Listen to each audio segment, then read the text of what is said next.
Hey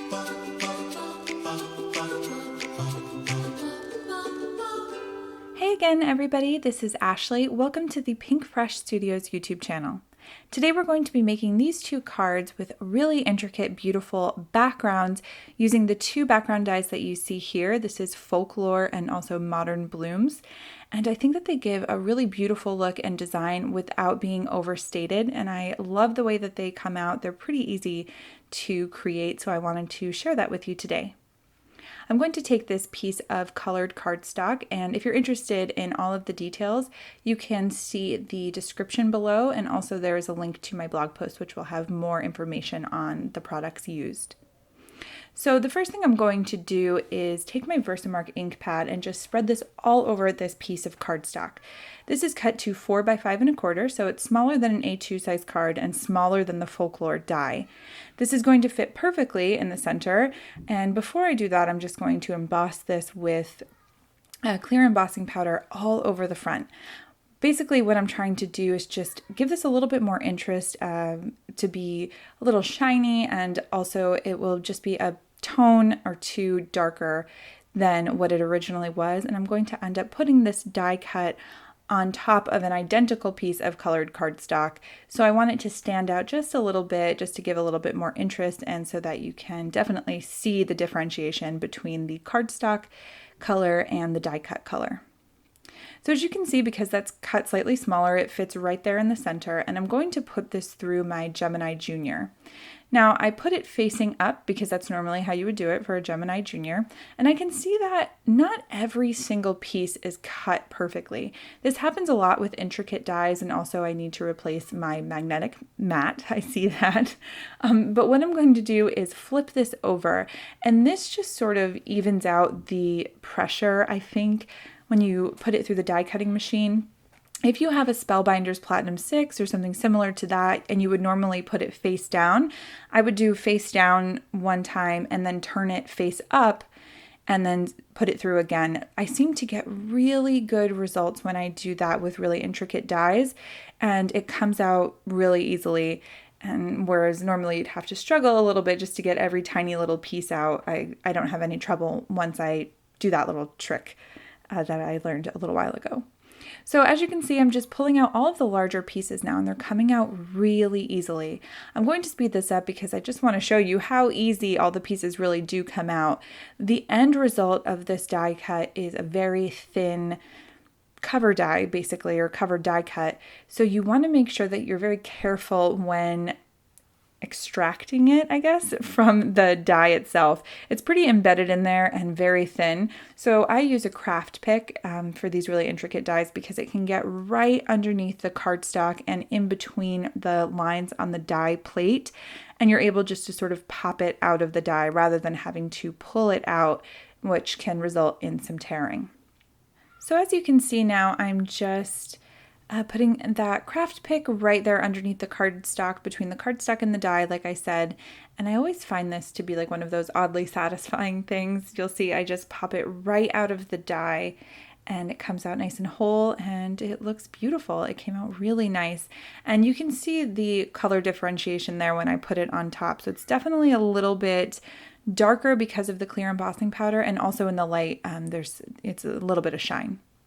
To adhere this, because it is so thin, I'm going to be using some permanent adhesive spray, and I'm going to take that to a box that's just off camera here right next to me. I want to make sure that I do that in the box or some protected space so that I don't get that spray adhesive all over everything on my desk, because it doesn't come off very easily. So you definitely want to make sure that you do it in sort of like a box or an area that it won't get all over the place. So after that, I can just press it down and it stays perfectly. I really love spray adhesive for this because if I tried to use regular liquid glue, it would be quite a mess and you'd be able to see the glue everywhere. To add my sentiment, I'm going to be using the Kelly Alpha dies, and this is the lowercase. I love that this comes in a lowercase option because that's not something that you see very often.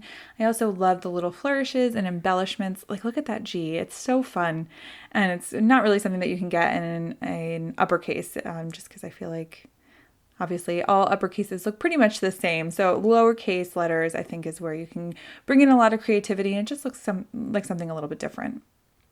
I'm doubling these up, so I've cut each letter out twice because as you can see, there are little cutouts in the center, which makes it really cool. So there's little hearts and little designs. So if I put foam tape on the back, you'll be able to see the foam tape. Now that will work if you want to add those little pieces die cut back into those holes, but I wanted you to be able to see the color through the letters, so I just made sure that I just doubled up the die cuts there and it worked out fine. I've actually, if you notice, I used an outer frame from the Fancy Frames dies just to sort of keep it all together. It looks really nice and closed in now. And then I've used Look How Far You've Come, which is from the My Favorite Things to Say set, which is my favorite sentiment set. Okay, so now I'm going to move on to the second card, and it's going to be a very similar idea, and I just wanted to show you the difference there between the uppercase and the lowercase. So you get a much larger die with the uppercase, and also, of course, there's a little bit more design in the center, but also just the same like flourishes that you get that I got on the H, I have here on the capital M. So it's just so pretty. I love these. These are probably my favorite alpha dies ever.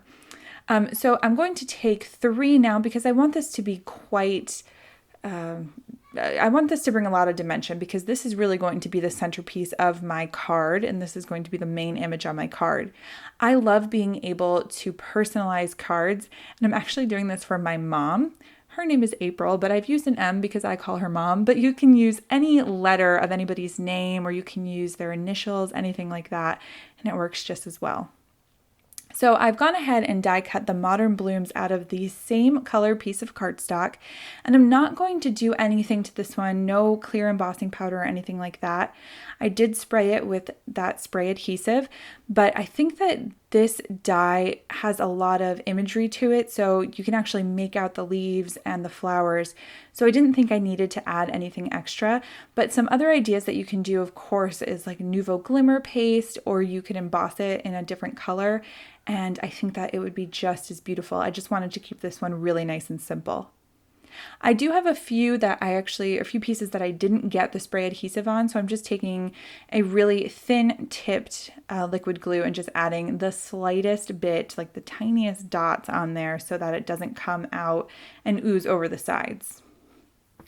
I'm going to now place this letter right in the center, and again, this is my main image really for this card. I want it to really stand out, so that's why I use the white against these colorful cardstock. I think that the white really draws your eye and your attention. So now I'm going to go ahead and stamp again from the My Favorite Things to Say sentiment set. I'm stamping You Deserve Good Things.